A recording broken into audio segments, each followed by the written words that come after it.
कशी घटना घडली? सदर ही बस संभाजीनगर सिडको बस स्टँड क्रमांक 1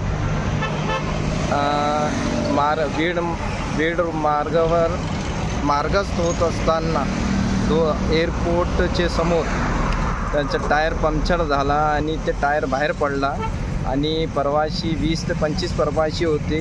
त्यांना काही दुखापत झाला नाही. त्यांना सुखरूप आम्ही दुसरी गाडीत प्रवाशांनी बसून दिला आणि चालकाचे सावधानीमुळे ते सगळे प्रवासी व्यवस्थित आपल्या घरी निघून गेले. काय नाव आपलं? माझं नाव शेख इस्माईल, आगार क्रमांक 1 सिडको.